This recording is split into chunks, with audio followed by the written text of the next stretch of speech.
Night, Dada.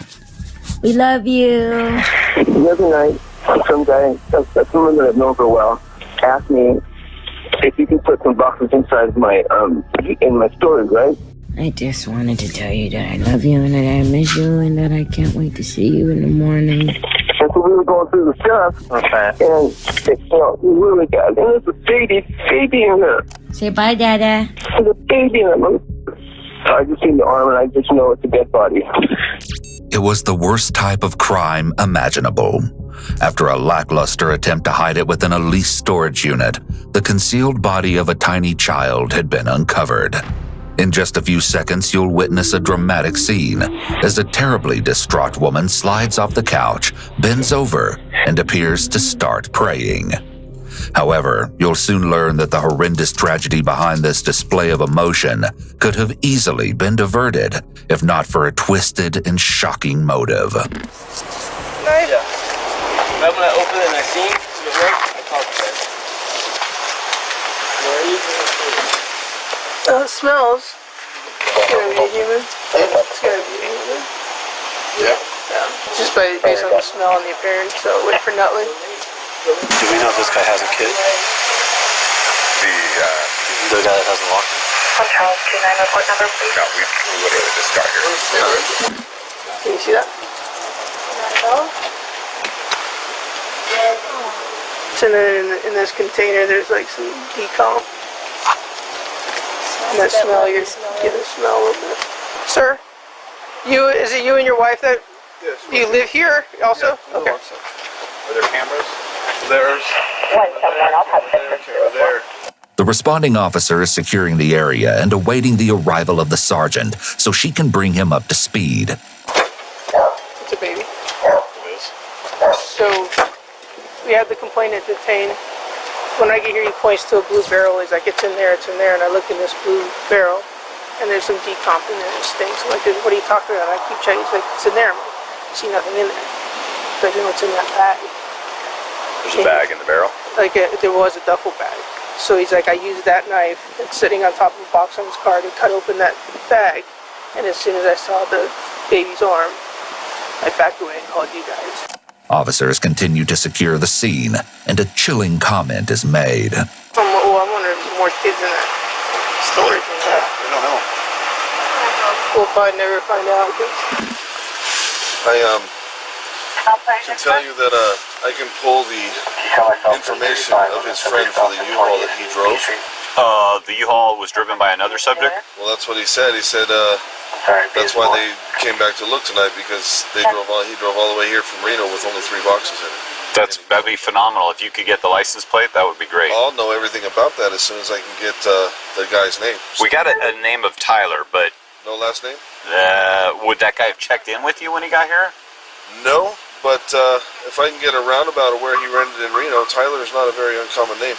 Well, how would you end up having that? Oh, because it's U-Haul. It's U-Haul. Hey, Joe, how long have you known Tyler? I first met him when I was in rehab in Lodge in Woodland. I first met him about 18 months ago. He started working there. 18 months? Mm-hmm. Monday when that big box, whatever that is, in there. Okay, with the blue thing in it was Monday. Okay. Yeah. And then later on he brought the stuff that's in the other unit? Yeah, because I called him. I go, what's wrong with you, dude? Why are you so damn suspicious? And why did you bring a buck? And I told him, I go, if you're trying to get caught, because I thought it was drugs. Right. If you're trying to get me caught up or something, because I just barely got off from, don't want to get in a bunch of shit.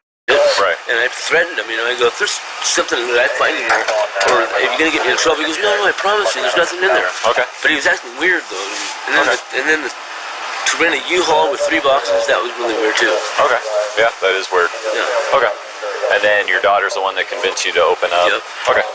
What nationality do you think Tyler is? Trying to block that spotlight from your face. I think Actually, I'll stand right over here. I think he's black or Puerto Rican, something like that. Is he darker than you? Yeah. Darker than you. Well, not really darker than me. It's kind of like different shades of dark. Okay. So he's probably about like my height, and he weighs probably like 150. So he's slim and short. Okay. Do you know anything about him being married or anything like that? He's married to that girl. Well, he's married to somebody? Yeah, he's married to that girl. The girl came with him. Oh, there was a girl with him when he came yesterday? And kids. Oh, there was kids with him? Yeah. Oh, okay. And is she same look as him, maybe Puerto Rican? Definitely black. She's definitely black. But you don't have any idea what her name might be? Okay. How long does your camera store? Oh, we'll go way back. Can you look up something for me? Yeah. That's Joe at the gate. So is that the Yaris or is that it right there? That's the Yaris right there. Okay, but not the guy we're interested. How do I hit pause? Oh, just right there. Oh, you gotta be on it. Okay. Make a mental note of the white car, as this will be important shortly. Phone number to the guy we're looking for, do you have it? Yeah. We need it, so they can look up the number and get the name right here. So he's from Reno. Yeah. Tyler, Driver's 24, license. ooh. So Friday the 11th, they showed up with the van and the hatchback. The hatchback. And then the 14th, the hatchback is with Joe. Okay. So they ran his phone number through the computer system. This is what they came up with. So they got his driver's license number and everything. If you look on the other backside, that's his credit card that he's been using. Oh, He's using. okay. So we'll just go with this name as our possible suspect. Send a message to Reno, give them that horsepower, and see if they can confirm an address for him there, or confirm that is a good address in Reno. Sure. Have the supervisor send a message over there. So what is her story as to why they decided to check things out today? Wasn't she the one that was telling her She's been trying to convince her dad the whole time. that something was wrong with the boxes? No, he was not acting right. And She has no she just thinks something's weird about him? He's acting paranoid. She's Okay. He seemed really nervous, really paranoid. They leave. All three? She convinces dad, hey, that dude's weird. I need to go over here and look and see what those boxes are. Okay. So she convinces dad to come over here. They come down here together to look inside those boxes. Okay. Because she did not get a good vibe from him. Sacramento's CSI and homicide units have just discovered that a most dreaded class of cases has landed in their laps. Based on the driver's license information provided by a manager of the storage facility, law enforcement has set their sights on a young man by the name of Tyler Anderson. The 23-year-old resides in Reno, Nevada. The Sacramento Police Department contacts their counterparts in Reno, Nevada, and it is soon established that Tyler is married to 23-year-old Averyauna Anderson. Around this same time, back in Sacramento, police discover that Tyler's phone is pinging nearby. He's soon located and taken into custody. The Reno Police Department's Robbery and Homicide Unit dispatches 2 detectives to the apartment of Tyler and Averyauna at approximately 1:30 p.m. on May 16, 2018. The day after first responders were dispatched to the horrendous scene at the storage facility. As Averyauna grants the detectives entry to her Reno residence, the convoluted horror story slowly begins to unfold. Even at first glance, the apartment is noticeably unkempt. A mattress has sprung across the living room floor, and the kitchen is filthy and littered with spoiled food. Averyauna agrees to travel to the main station of the Reno Police Department, where she will be interviewed by the detectives. Tyler, on the other hand, asks for an attorney shortly after a Sacramento detective informs him of his rights. It's not until July 5, 2019, after more than a year has passed, that Tyler emerges to explain his long-awaited version of events. Shortly after his arrest, though, he alluded to everything in a recorded prison phone call with his mother. I hope that the truth comes out. It's going to come out. Like I said, it's going to come out, and it's not going to be what everybody wants to hear. It's not going to be pretty, It's going to be the truth, and it is what it is. Until then, detectives will enter the interrogation room to speak with Averyauna, and the process of untangling this tragic mystery that transformed a storage unit into a horrific crime scene will get underway. Averyauna is situated in a room that doesn't appear to be typical for an interrogation. It should be decorated as minimally as possible, but it appears that Averyauna was brought into a soft interrogation room that's usually reserved for victims of a crime or children. Feel good.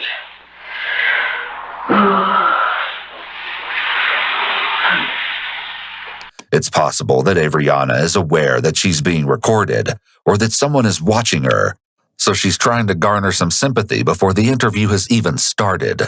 In any case, Averyauna will soon reveal exactly why it is that she's not feeling well. And let's just say it's not due to some sort of stomach bug. You all right? Okay. All right, let's get this started so that we can... The detectives are seated directly in front of Averyauna with no barrier, such as a table, between them. This will allow them to fully observe her body language. The detective wastes little time. After a bit of small talk and rapport building, he gets down to the reason for this meeting. Talked about earlier at your apartment is that Sacramento Police Department gave us a heads up that they're investigating what they believe to be a homicide or some sort of suspicious death, okay? So they've asked our help to kind of facilitate this whole thing. Okay. The detectives then thank Averyauna for coming down to speak with them and express their appreciation, which they're trained to do under the Reed technique. This makes the suspect more likely to want to continue being seen as cooperative. Of course, her level of cooperation will be subject to change, as the detectives begin to press her for more information. The main thing we want to talk about, as my partner explained earlier, was your recent travels to Sacramento. Okay. So, just in your own words, can you just kind of explain what that's about?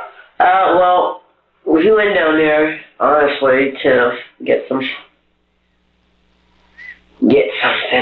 that I'm ashamed to talk about. Okay. Well, we're not here to pass judgment, okay? It's not our job to do that. Averyauna explains that she and Tyler went to Sacramento and purchased cocaine. She's conveniently failing to disclose the most significant reason for their travels. The detectives are aware of this, but they play along and attempt to make Averyauna comfortable by behaving very casually and stating they're not judging her for her admission. When did you guys go down? I don't remember the exact day, but it was damn near the day before yesterday. Okay. What did you guys go down in? When? What did you guys take down there? I think my husband took a dresser. Just a dresser? A few days ago. A dresser. I believe it was just a dresser. Okay. They continue on the subject of the dresser, and Averyauna has confirmed that their children went along on the trip as well. Make a note of this, as it will be important later. Where did you guys end up taking the dresser to? To his friend's storage or something like that. Do you know where that was? No. I don't know the city. I don't know exactly. What city was it in? Sacramento. In Sacramento? Yes. Okay. Do you know who this friend was that? No, I don't know. That's how we're getting separated. You know, I don't really know him, I guess. Averyauna may be trying to distance herself from Tyler, possibly because she's planning to blame him for everything. Her potential defense being that she didn't know anything about what he did. Yesterday, what did you do yesterday?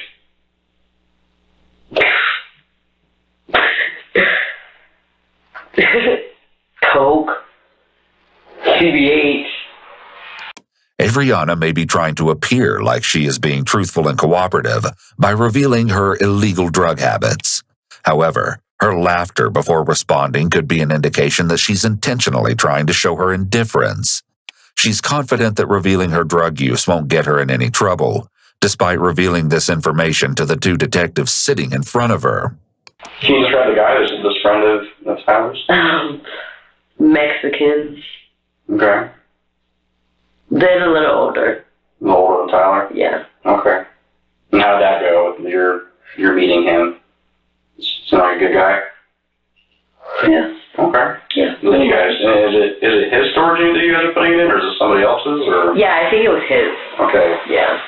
Averyauna then confirms that the reason for storing items in Sacramento is because Tyler's plan is to return there, where his family resides after their impending separation. Which kids went down with you? It was me and my boys. Okay. All right. Is it Tyson? Yes. Okay. Where was there last time? I don't know. Callie is mentioned here for the first time. While Averyauna claims not to know where the little girl is, the disturbing truth about what exactly happened will be brought to light before this very interrogation comes to an end. So who is Callie's father? Do you know who Callie's father is? Yeah, I do. Okay. I do. Do you know her name? Yeah, I do. You want me to say it out loud? I'd really like to know. What's her name? Leonie. Leonie? Yes. How long has Tyler had custody? We've had custody of her since, she's about 6 years.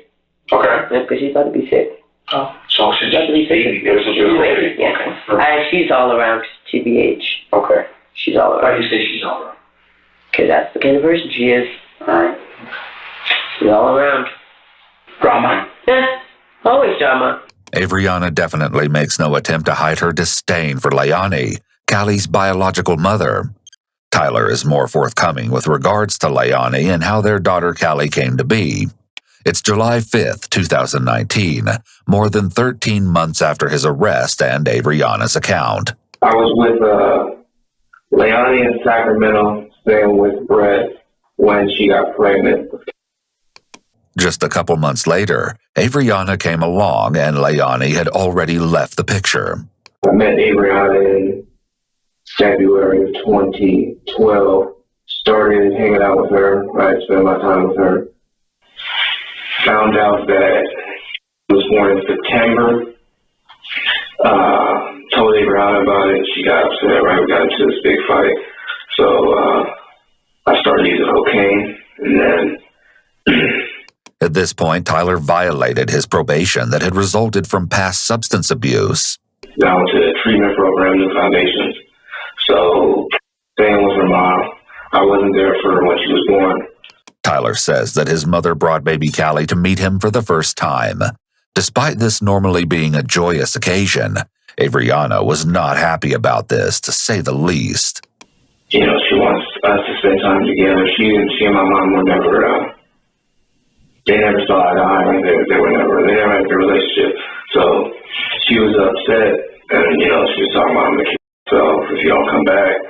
This type of threat is a form of manipulation and is an obvious red flag for an unhealthy relationship. Tyler tells the detective about another occasion where he spent time with Callie when he was granted a furlough for Christmas of 2012. This time, Averyauna was livid. Yet upon his release in March of 2013, he moved into her apartment. Shortly thereafter, while Tyler was visiting Callie and his mother, Averyauna attempted to take her life and landed herself in the hospital, according to Tyler. Averyaunna's jealousy toward Callie was a huge red flag that should have warned Tyler away early in the relationship. Yet he stayed with her. In the fall of 2013, while Tyler was in the process of seeking full custody of Callie, she went to live with her father and Averyauna. At that time, she was just 13 months old, and they agree things were good in the beginning. In hindsight, however, this short span represented the calm before the storm that was quickly approaching. So I go to work and I leave with Averyauna. I would come home and they would be playing, she would teach her how to read, she's teaching her how to walk. She's showing her how to cook, vacuuming, right? That's a little vacuum. She's pushing it around. Everyone's showing a lot of love. They had a good relationship, in the beginning.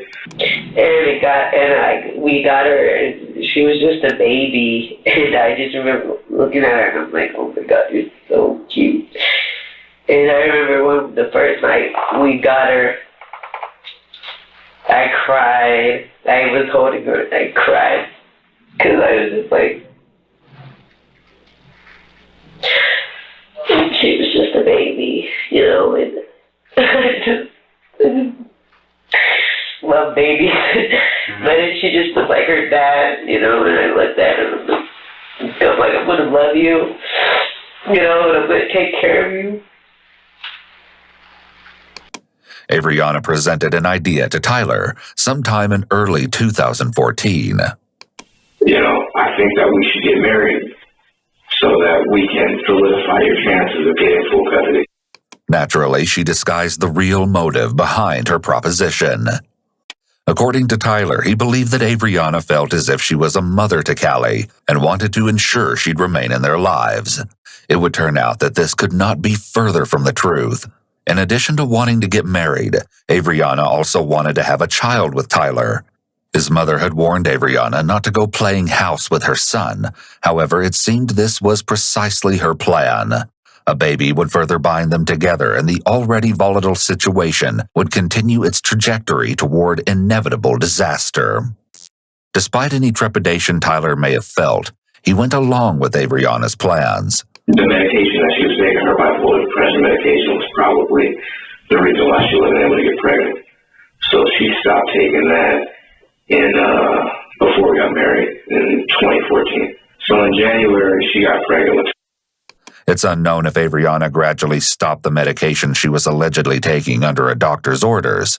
It's important to note that it can be dangerous to suddenly stop taking medications prescribed to treat mental health disorders, and it can cause a sharp increase in symptoms. The first son shared by Averyauna and Tyler was born on Halloween of 2014. It was no coincidence that soon after, Tyler would arrive home from work to find Callie exhibiting noticeable injuries. And I would ask Averyauna how she got him, and she says, she bumped her head because she was playing, or she's chasing her brother and she fell, or she's just clumsy like her dad, Things would drastically worsen over time.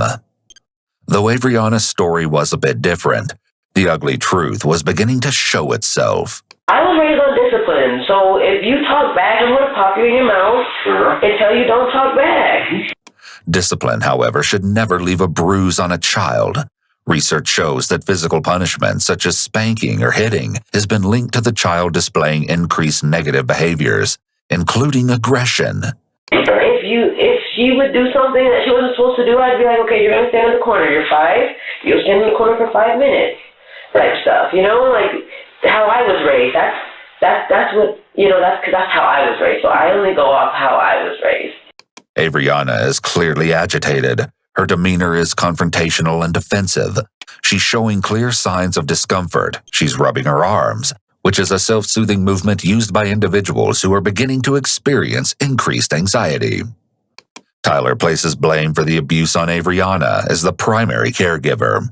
However, as her parent, he is legally and morally obligated to protect his child and remove her from an abusive environment. Tyler wasn't the only one who took note of Callie's injuries. His Aunt Maylene eventually contacted CPS. She claimed to have observed firsthand the physical abuse and neglect imposed on the little girl who was only 3 years old at the time. This particular chain of events started in April of 2015, when Tyler returned home from a day of attending college classes to find something quite unnerving. Left hand, it was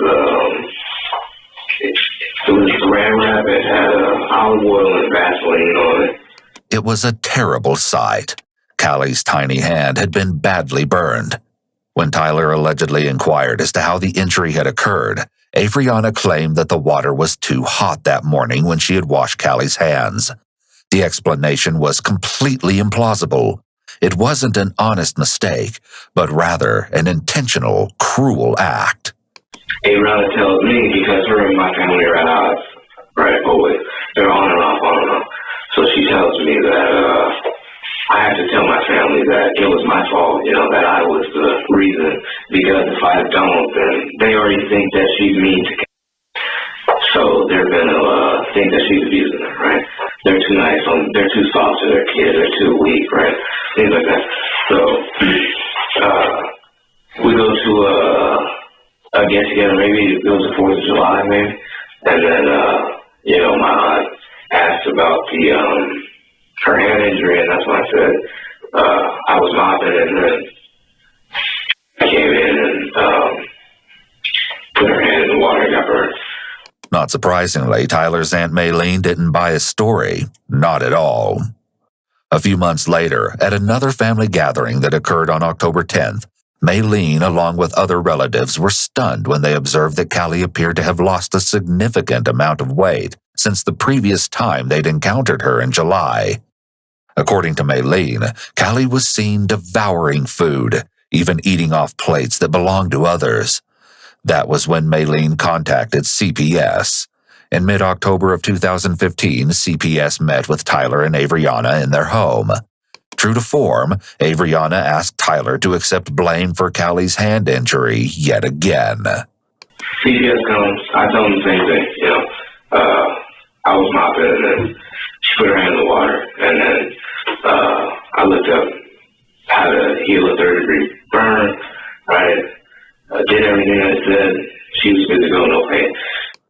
The fact that Averyauna manipulated Tyler into taking responsibility for his daughter's burned hand and Tyler agreeing to lie to his family and CPS shows the dynamic of their relationship and, if true, how he potentially favored his wife over the well-being of his own child.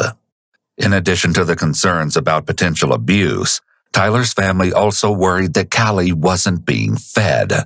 His people have said, his family has said that she wasn't eating enough or something like that, and I think that's another reason why they called. But why would they say that? I guess because she was thin.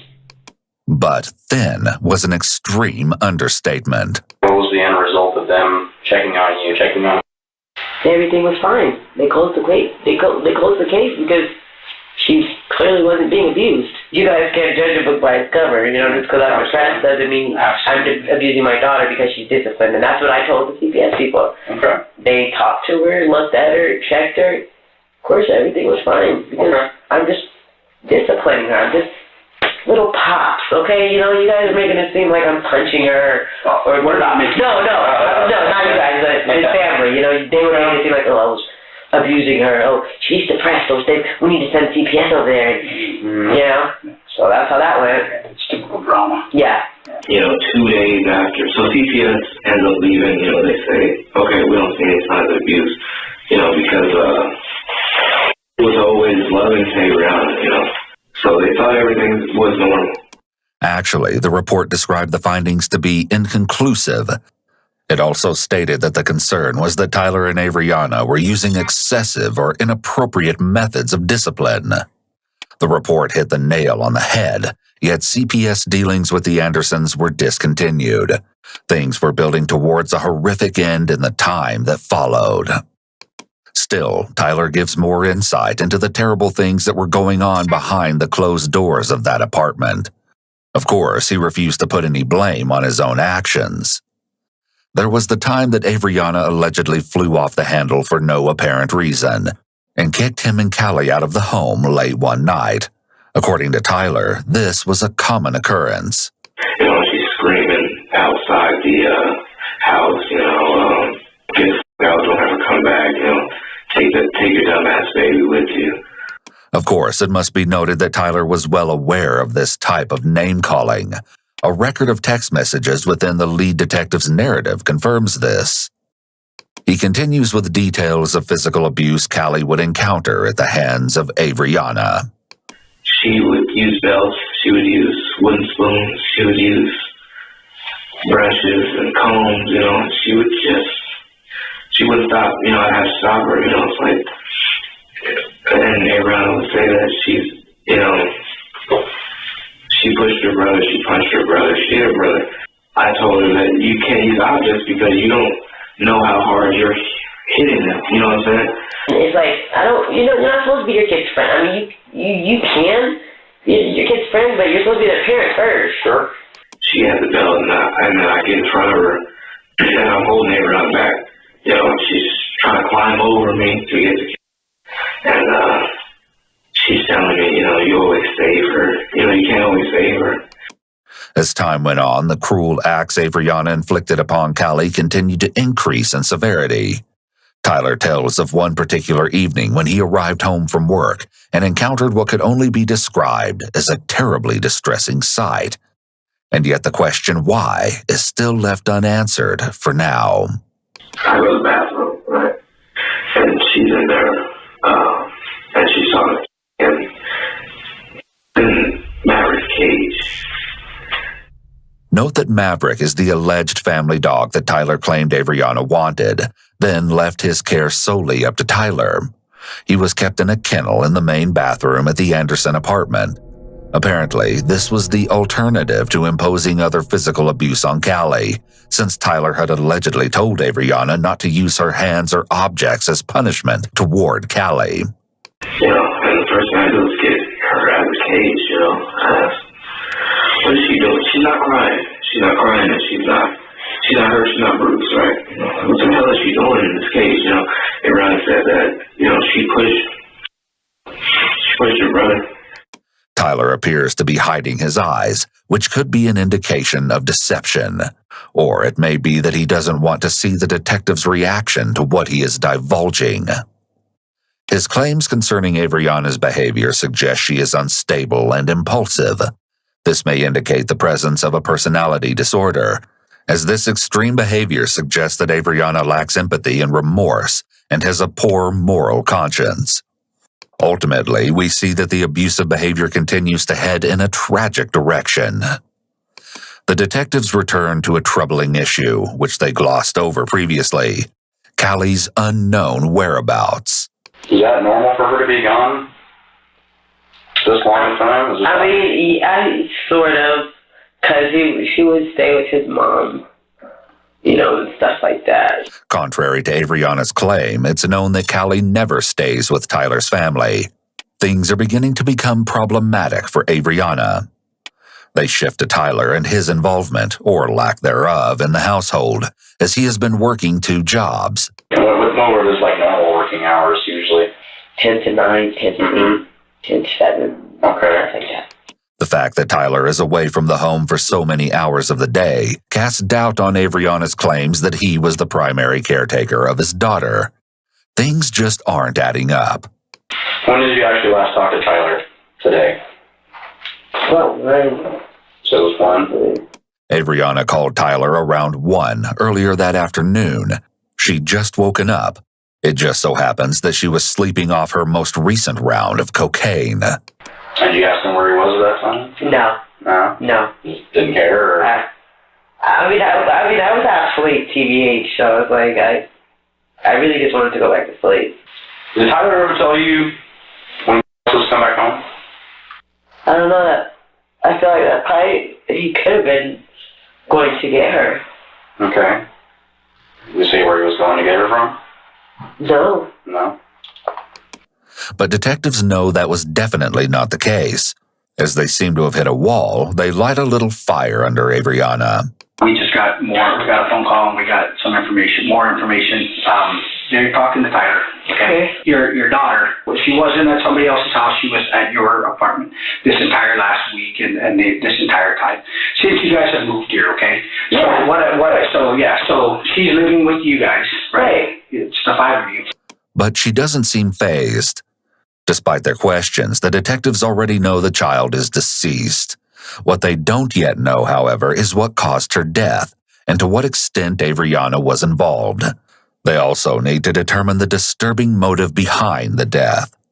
They quickly touch on another important element of the case they are methodically building. Has she been sick at all recently? No,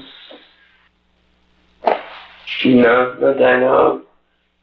Didn't go to the doctor's office to get looked at for anything? No. Has she at all recently? No. Well, she's 5 years old, though. Yeah. When's the last time she went to any kind of a physical or any kind of doctor? Probably when we lived in Woodland. Okay. Of course, Averyauna has another excuse as to why everything has deteriorated. She adds an interesting detail to her account of recent events. I've been absent lately. You've been absent? How do you say that? What do you mean by saying that? Mentally. Like, my mind just hasn't been there. Okay. Like... What's going on in your mind? Just been going through a lot of stuff. Okay. I feel like I don't have anybody to talk to. Alright. Well, we're here to listen to you right now. That's why I wanted to coke. Okay. It's possible that Averyauna's admission is her way of trying to deflect responsibility or explain her neglect of their sons in Callie. The detective leans in toward Averyauna now and has his elbows on his knees. This is done to show that he is engaged and he wants to try to get her to mirror this open demeanor. Often suspects will assume this position when they confess. Averyauna fails to confess, but she does explain more about cocaine's recent role in their lives. My relationship has been and that's what we used to do back in the day, you know, with each other. We used to do that, and I felt connected to him. Doing that makes me feel connected to my husband. So you and Tyler do cocaine quite a bit lately? We have been. Okay. So what usually happens after you guys do that kind of stuff? We talk. We talk. I don't know if I'm crazy, but we talk. What do y'all talk about? She makes a powerful statement when she reveals the dire condition of their relationship. The drug use, which she alleges has very recently become a regular habit, just adds more fuel to the already raging fire. However, this is a common theme in relationships between addicts. When they aren't using, they have nothing that connects them. Tyler's version is different. There's much more to these supposed drug-induced chats than bonding. And she just said she's done terrible things that she can't apologize for, you know. These aren't the only times Averyauna confesses her deepest, darkest, most horrifying secrets. In fact, she also makes a shockingly damning statement to the police. All my kids are small. Yeah. I mean, all our kids are small. And even her, she's not fat. But you see my 4-year-old, he's not. I have small kids. Small kids. But I think it's Tyler's genes. But well, you see us, we're both short, so I don't know. But yeah, she ate. She's been eating normally. I'd say. After such a slip of the tongue, it's clear that Averyauna knows much more than she's letting on. Just how much does she know? That's the million-dollar question. But detectives are determined to get to the heart of it. They soon sense that it's time to try a different tactic. This one is sure to throw Averyauna off. No bullshit here, okay? We're talking to Tyler. All right, and we're getting a different version than from what you're saying. And if we're going to go with what he's saying and just his side of the story, that's not fair to you. When the detective attempts to play Averyauna against Tyler, he's using a self-serving tactic intended to motivate Averyauna to tell her side of the story. As Averyauna and Tyler are the only living individuals who know the truth behind Callie's death, Averyauna has to wonder if Tyler is really talking. A bad mom. We're trying to look at you and find out what's her side, because there's always two sides to the story. The question she poses to the detective in response to his claim clearly shows her apprehension, and her reaction definitely is not lost on the detectives. The detective doesn't answer Averyaunna's question, but changes the subject and inquires as to how long she's been absent. They suspect there's a direct correlation between her supposed disconnection and Callie's death. You've been disconnected for the past how many, what would you say, weeks, months?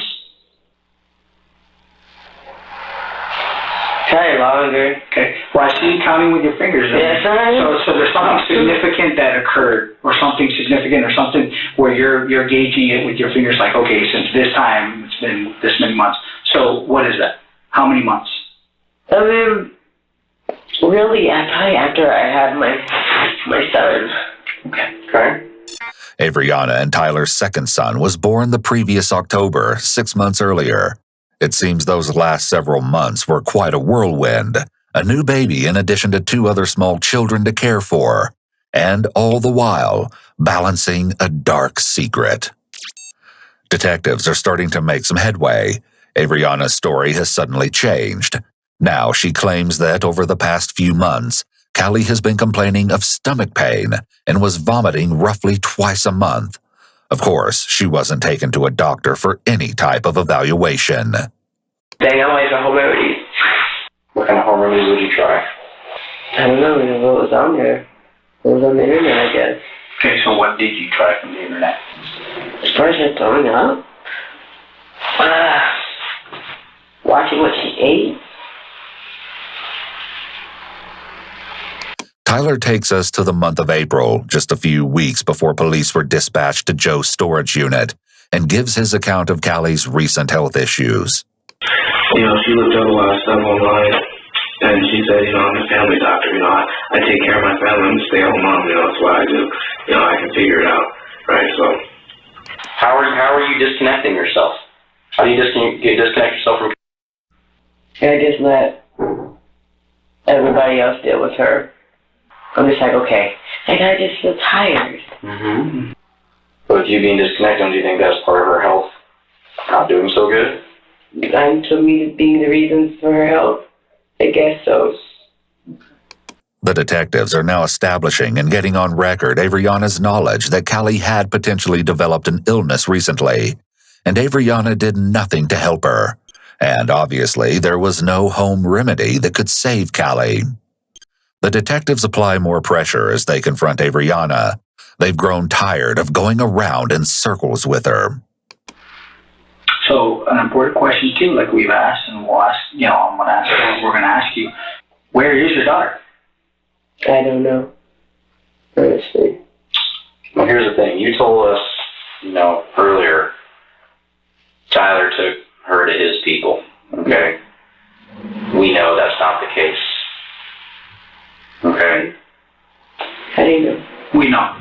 No, I'm saying, like, what are you saying? What we're saying is that we know that you and Tyler both took her over to California. So that's why I'm asking. You come back here without your daughter? Why don't you come back with your daughter? But you don't come back with her. Why? We see the detectives utilize a step of the Reed technique known as positive confrontation here. When they confront Averyauna with the fact that they know Callie didn't come back from California, she averts her eyes and is silent. If she truly had nothing to do with Callie's disappearance, she likely would have adamantly denied it instead of sitting in silence. As Averyauna appears to be contemplating something, perhaps a confession, she poses the next question. You guys talk to Tyler? Yes. And my concern with Tyler would be if he is saying something that is putting it on you. That's my concern. So I want to get... Is that what he's doing? I want to get your version and your side independently. The detectives finally make it known that her act isn't working, and, like Averyauna, they're also privy to some horrendous information. So what do you guys know? We know about the bags. We know about the barrel. We know about the storage unit. We know about the storage unit. We know about your trip. Okay. There's no going back at this point. It's out in the open now. So how did it happen? What happened? I don't know what. But I tried. Yeah. That day or that night, what did you say happened? What did he tell you? That's crazy. The idea of revealing what happened to Callie seems to bring up real emotion, but it may just be that Averyauna is only concerned for herself and is aware that she's likely going to jail after this interview.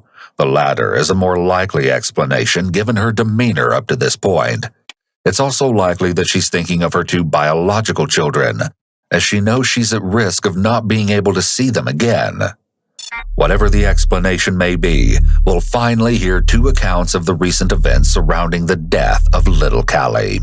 Unspeakable details will be brought to light, but the lack of consensus between the stories will leave you reeling, wondering where the horrific truth actually lies.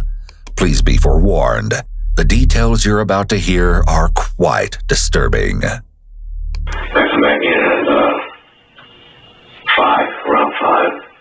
Tyler continues listing off the chores he did upon arriving home, including cleaning up after and walking the dog. And then she said, there's nothing I need to show you. So I said, what is it? And then she goes in the room and she brings out in her hands, in her arms, loose lifeless, limp, lifeless. And she wasn't breathing. So I started doing CPR. Tried what? Trying to help. How did you try to help her? CPR. CPR. Okay. Who was doing CPR? Me. You? We both were. You both were. You both were trying? How long did you try? So long. Tried doing stomach compression, you know, trying to force air into her lungs, right? I don't remember how much time went by. But it's just so long. It was unbelievable. It was complete chaos, as Tyler describes it, amongst his attempts to administer CPR, the dog's panicked barking, and the other two children crying out for their parents behind the closed door of a bedroom. I keep trying CPR, you know. I told her it's not working, you know. We need to call an ambulance. You talked for so long, my hands are hurting. She said, no, you're not going to call an ambulance, you know. I can't go to prison, you know. If you call an ambulance, I'm going to kill you, you know. You have to save your daughter, you know CPR, you know. You're certified, you have a card, you know. You have to save your daughter. I was so upset with Tyler.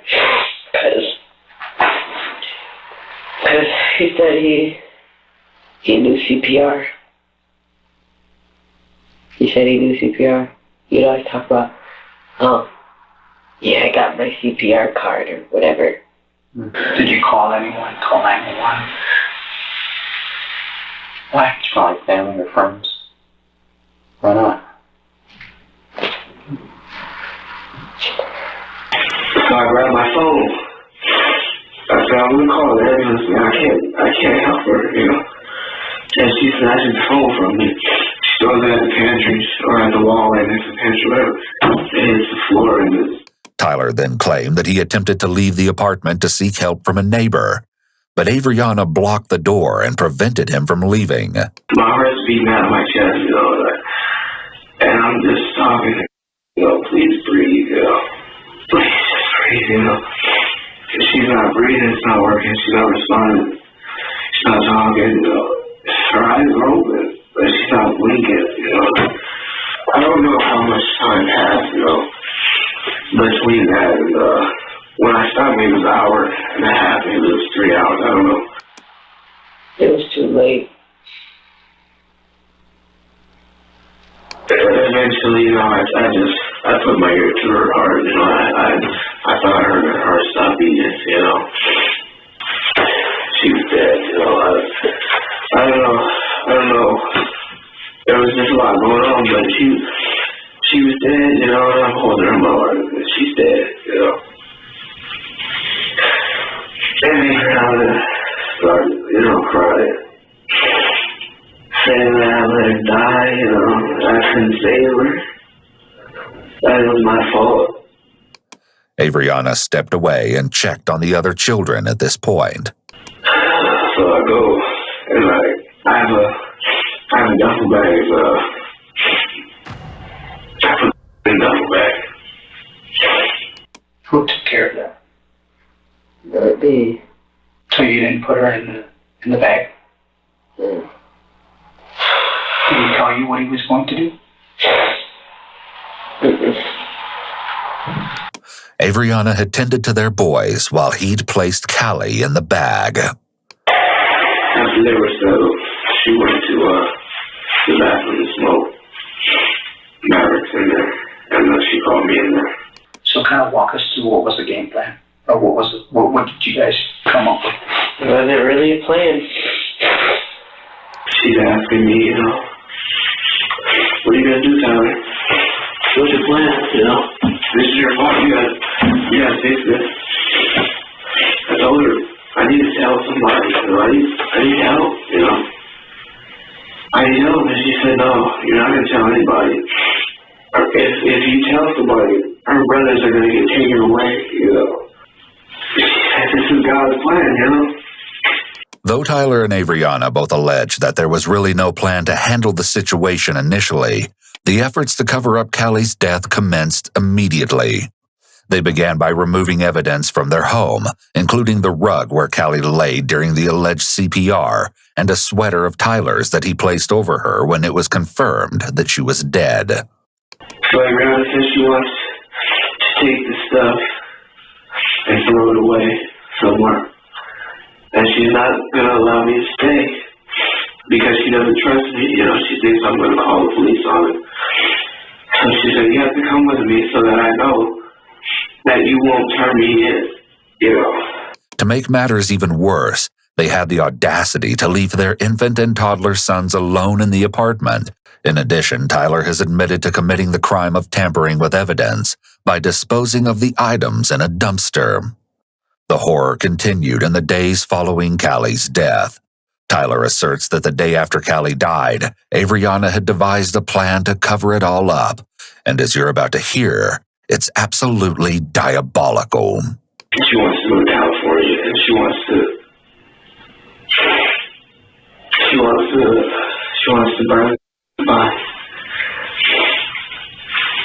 under a bridge near Woodland.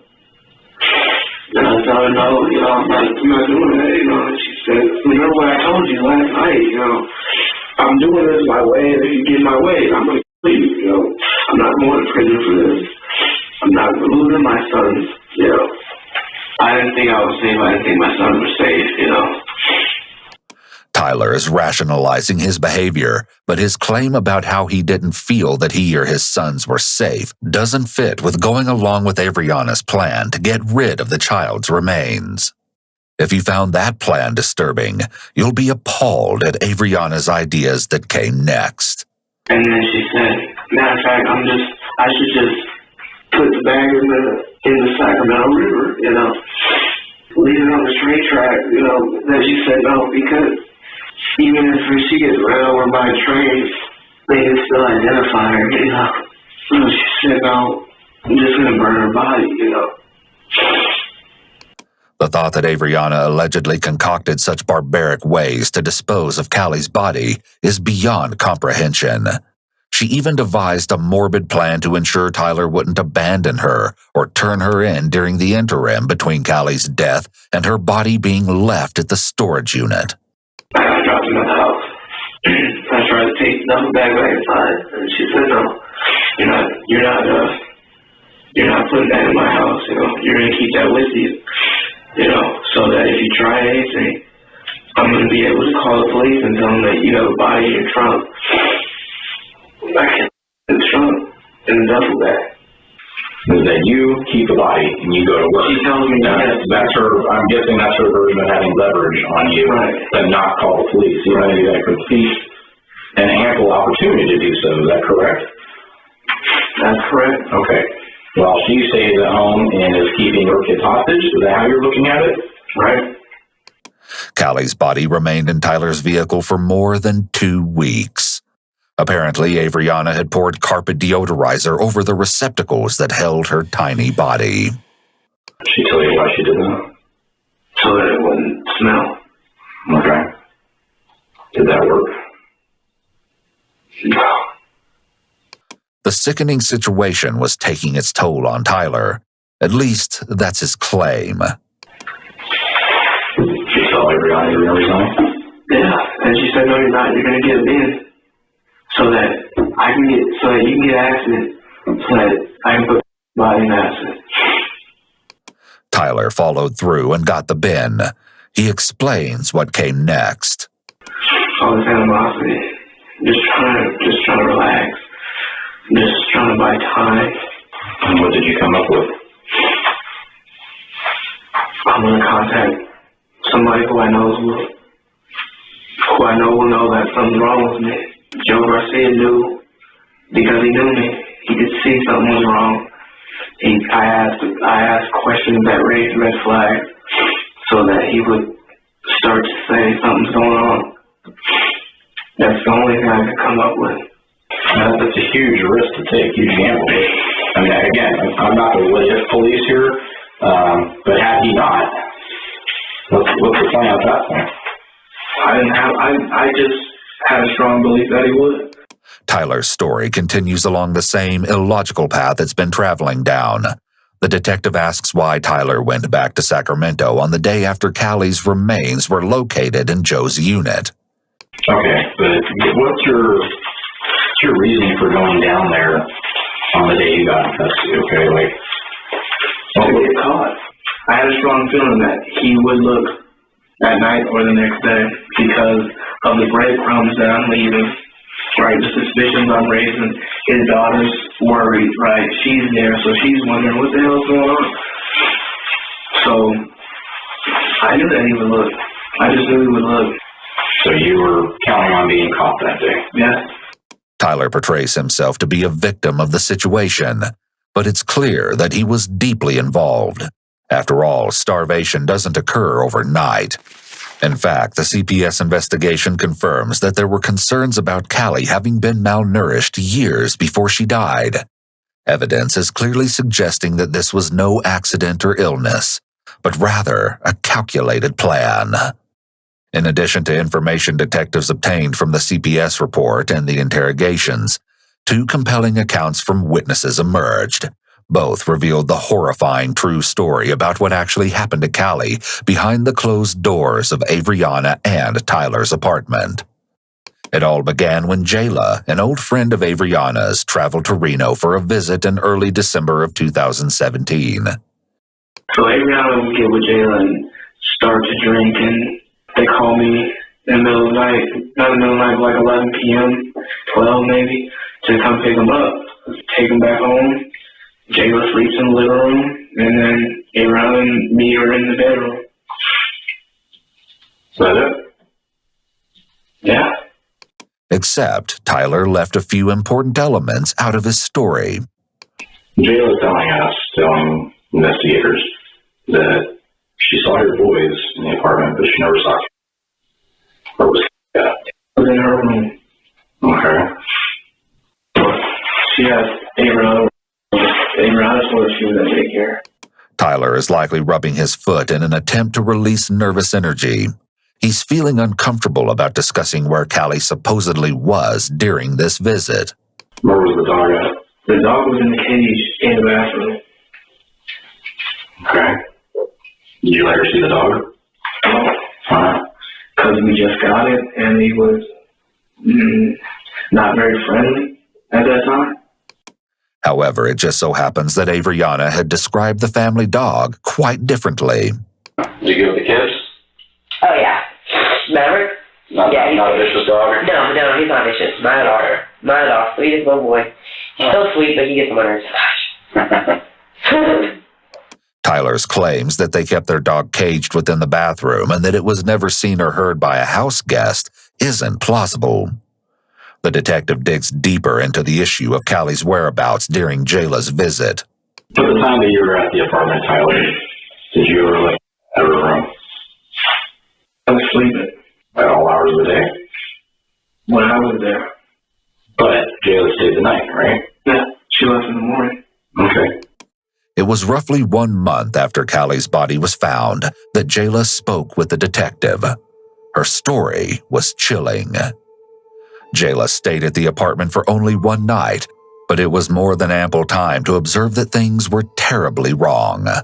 Of the apartment's 2 bathrooms, she was only permitted to enter the one located in the master bedroom.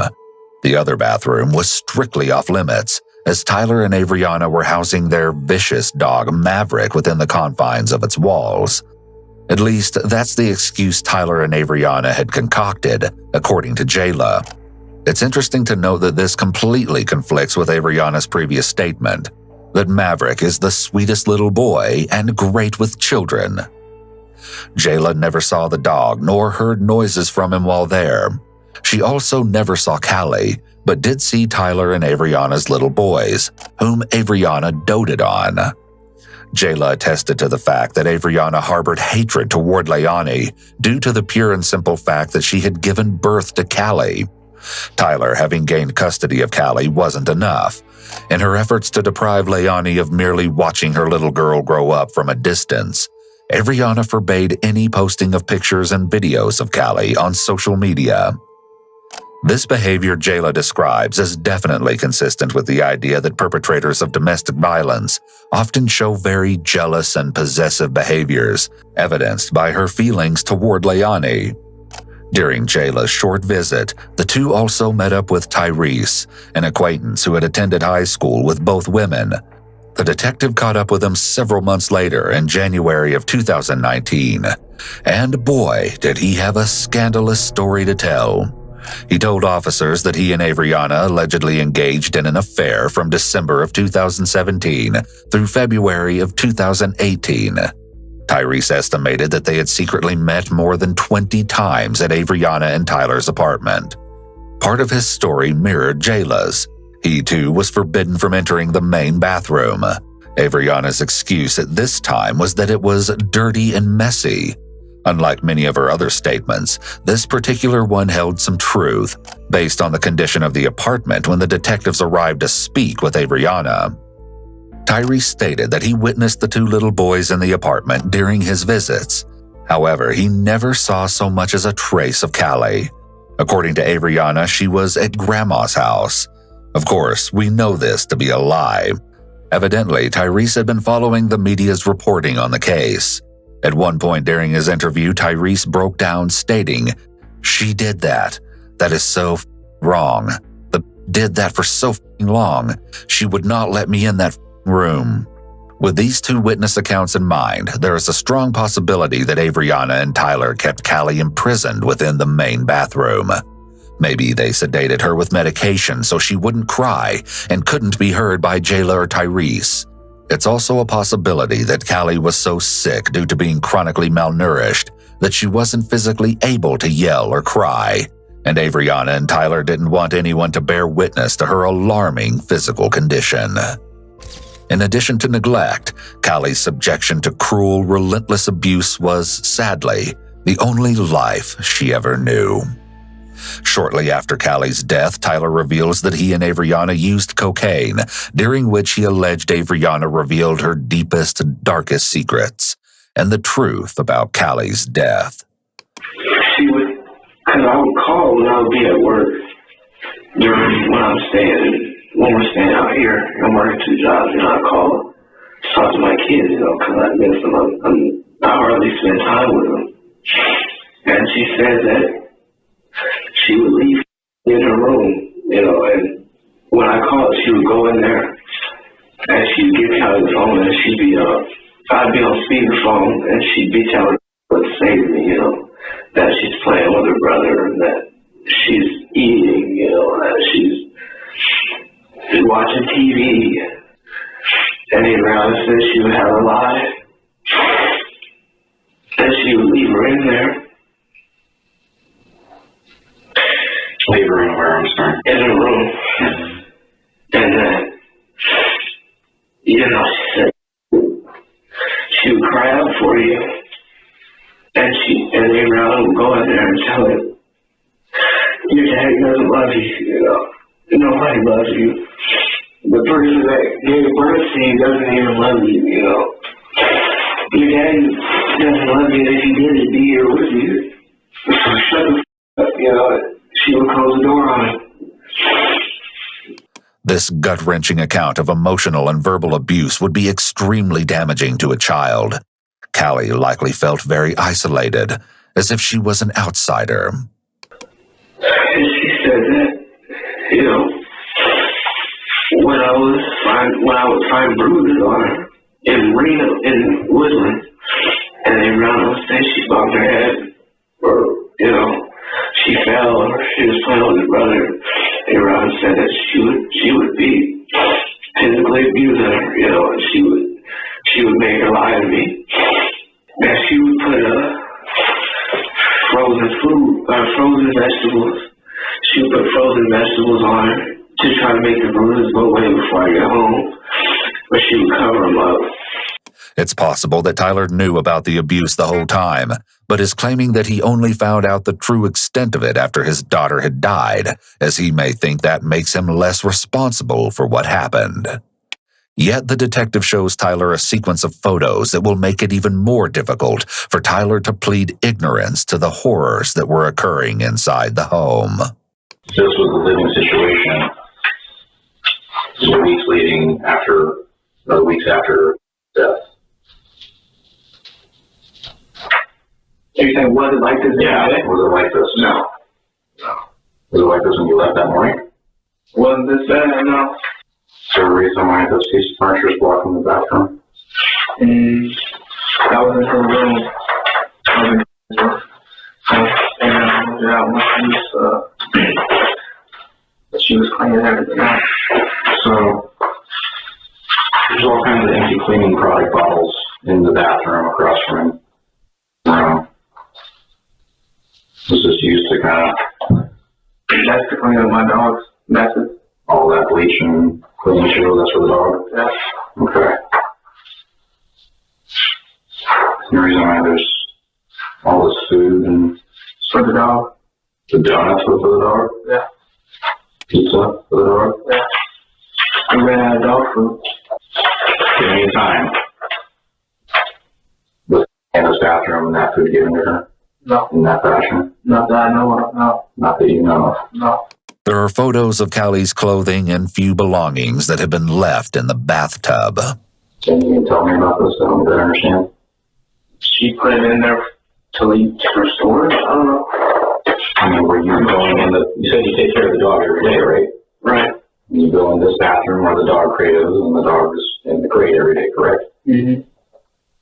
And when you go in the bathroom, are you seeing belongings in there? Yeah. You did Not all this stuff, but yeah. Clearly, it's very possible that the crate and food in the bathroom were for Callie and not the dog, who seems to be the scapegoat for some of the compelling evidence. Even the existence of a dog still isn't entirely clear. The detective asks Tyler the direct question he's been building up to. Do you think deep down she hated her? Or do you think that she had some sort of animosity with her even after all these years? She always said I'm supposed to have your first child, and I can never see myself being with a man who has a baby, and I'm not a stepmother, and things like that. She would make those statements to you that she's not a stepmother, and your guys' baby should have been the first instead of... No. Okay. And with that, the motive behind this whole catastrophe is finally confirmed. And it's consistent with information Jayla also provided. Averyauna harbored a pure hatred for little Callie. It had manifested from the unwarranted contempt she'd always harbored toward Leone, and it was revealed in the abuse she inflicted on her daughter. As the interview is nearing a close, the detective confronts Tyler on what was arguably the most disturbing aspect of Callie's condition when her body was discovered. As you can recall, the responding officers at the scene of the storage facility referred to Callie as an infant at times. Yo, buddy. So how old the kid was, or young, I mean? Very young, like months. We're talking 6 months-ish or less. Oh, so definitely born in your life for a while. Oh yeah, wearing looks like jammies or something like that. She didn't look sickly to me. She wasn't a skeleton. Horrifyingly so, Callie was a mere 16 pounds, according to the medical examiner. Clearly, she was the size of an infant at just a few months shy of her 6th birthday. She died an excruciating death of starvation that was a long, drawn-out process. It's likely the misery spanned 3 agonizing years. With this revelation, Averyauna's interview isn't ending in the way she'd hoped, as you'll see. Here's the deal. It's still an ongoing investigation, alright? We as detectives have to do our due diligence for the sake of this entire case, and for the sake of... Okay? There's still some things that we need to wait on for the autopsy and things of that nature. But at this moment in time, right now, we're going to go ahead and book you at our county jail, okay? For child neglect. For child neglect, okay? That's going to be your charge. Alright?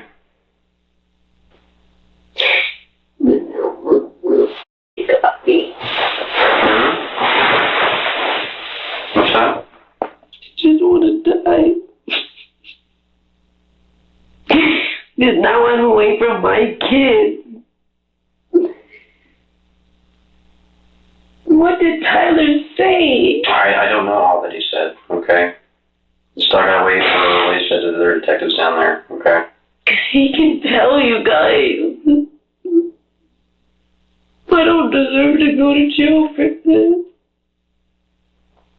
Averyauna is just now realizing that she will face punishment for what she has done.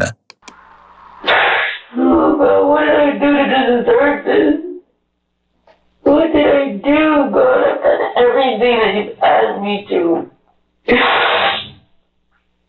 I've done everything that you asked me to, God. Why do I deserve this?